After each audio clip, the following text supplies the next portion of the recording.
दिल्ली की मुख्यमंत्री रेखा गुप्ता ने ऑपरेशन सिंदूर के लिए प्रधानमंत्री मोदी की खूब तारीफ की और उन्होंने कहा कि विपक्ष राष्ट्र विरोधी ताकतों से प्यार करता है, भारत से नहीं करता। दिल्ली के चीफ मिनिस्टर ने ये बातें दिल्ली विधानसभा में ऑपरेशन सिंदूर और ऑपरेशन महादेव पर बहस के दौरान की। रेखा गुप्ता ने ऑपरेशन सिंदूर पर इस बीच समाजवादी पार्टी की जो सांसद हैं, मशहूर अभिनेत्री जया बच्चन, उनके एक बयान पर भी टिप्पणी की। उन्होंने कहा कि जया बच्चन ने संसद में जो कुछ कहा था वो अपमानजनक है और बात दरअसल ये थी कि जब ऑपरेशन सिंदूर पर चर्चा चल रही थी पार्लियामेंट के अंदर, तो जया जी ने खड़े होकर के ये प्रश्न उठाया था कि आपने इसका नाम ऑपरेशन सिंदूर क्यों रखा, क्योंकि सिंदूर तो उजड़ गया था।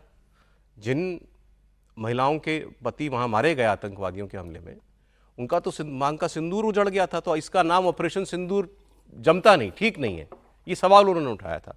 उसका जवाब देते हुए एक तंज में और एक फिल्मी लाइन में इन्होंने कहा है, रेखा गुप्ता जी ने, कि एक चुटकी सिंदूर की कीमत तुम क्या जानो।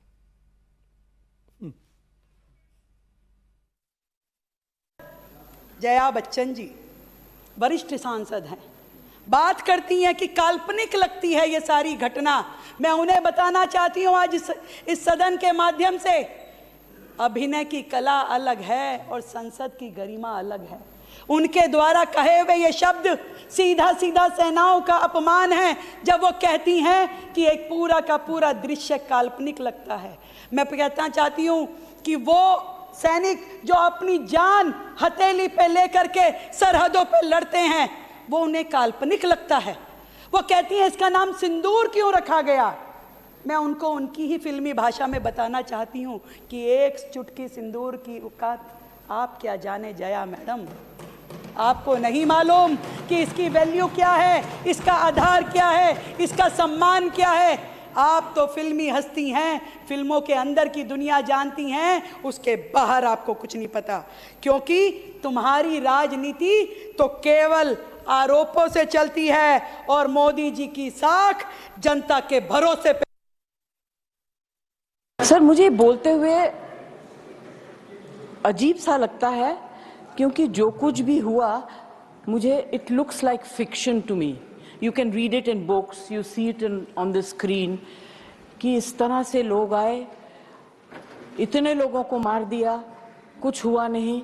इट्स रियली सर, एक तो मैं आप लोगों को बधाई दूंगी कि आपने ऐसे लेखकों को रखा हुआ है जो बड़े बड़े नाम देते हैं। ये नाम सिंदूर दिया क्यों? सिंदूर तो उजड़ गया लोगों का, जो मारे गए।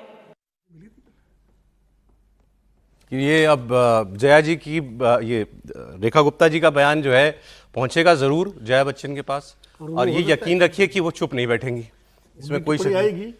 और क्योंकि उन्होंने ये और कह दिया है कि आप तो फिल्मी दुनिया में रहने वाली लोग हैं, मैं फिल्म की लाइन से आपको जवाब देती हूँ, ये बातें उनको और चुभती हैं कि भाई बहुत टची है वो। अब फिल्म इंडस्ट्री को लेकर कोई भी बात अगर कह दी जाती है। उसे संजय सिंह जब बोल रहे थे तो उन्होंने तुरंत बोला, संजय सिंह ने कहा कि प्रधानमंत्री जी को फिल्मी सितारों से मिलने का समय है, इस तरह की बात कही, तो तुरंत उन्होंने जया जी ने टोका। और घनश्याम तिवारी जी चेयर पर थे, उन्होंने कहा जया जी को एतराज़ है, तो उन्होंने पूछा क्या एतराज़ है। उन्होंने कहा कि आपने जो फिल्मी सितारों का जिक्र किया बड़े डेरोगेटरी अंदाज में किया है, तो ठीक नहीं है। और संजय सिंह ने फिर उसको अभी, लेकिन ये रेखा जी का जवाब बनता था क्या उनके? लेकिन मैं एक बात कहना चाहता हूँ कि रेखा जी के लिए कि पार्लियामेंट्री प्रोसेस में और पार्लियामेंट्री जो सिस्टम है हमारा, उसमें तो ये अलाउ नहीं है कि जो आदमी हाउस में नहीं है उसका नाम आप लें और वो तो दूसरे हाउस की चर्चा आप करें। हाँ, दूसरे हाउस मतलब नहीं, दूसरे हाउस की चर्चा का मतलब ही वो है कि आप उस आदमी का नाम नहीं ले सकते जो आपका जवाब उस हाउस में नहीं दे सकता। तो यदि उनको चर्चा भी करनी थी तो कह देते कि भाई ऐसी चर्चा हो रही थी कि हाउस में। नहीं तो आज अगर वो चाहे तो केजरीवाल जी पे नहीं बोल सकती?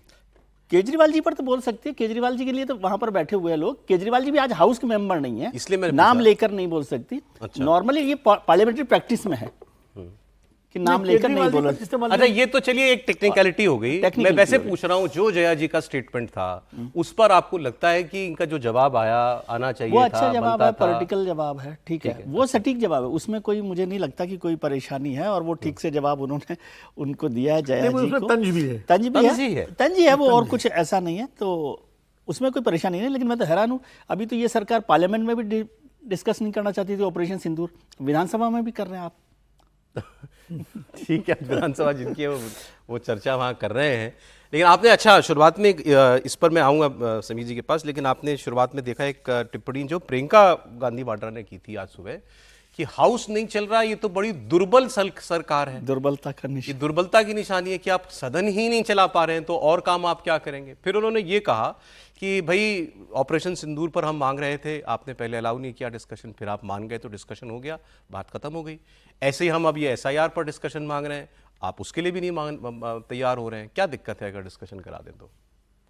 देखिए, संसद सरकार तो चाह रही है कि पार्लियामेंट चले, विपक्ष किस तरीके से होल्ला कर रहा है लोकसभा में और राज्यसभा के अंदर, तो क्या प्रियंका गांधी ये चाहती है कि भैया सरकार दुर्बल है तो सरकार फिर अपने अधिकार का इस्तेमाल करे, मार्शल को बुलाए और जो उधम कर रहे हैं, जो वेल के अंदर आ रहे सारे सांसदों को बाहर कर दे और सरकार फिर अपने आराम से जब बात करें मांग का जवाब धमकी नहीं, वो कहीं चला नहीं पा रही सरकार। तो सरकार तो अभी लोग आपकी पूरी बातों को सम्मान कर रही है, आप नहीं चलने दे रहे और सरकार एडजॉर्न कर रही है। सरकार अगर चाहेगी तो सरकार को बिल्कुल समय नहीं लगेगा।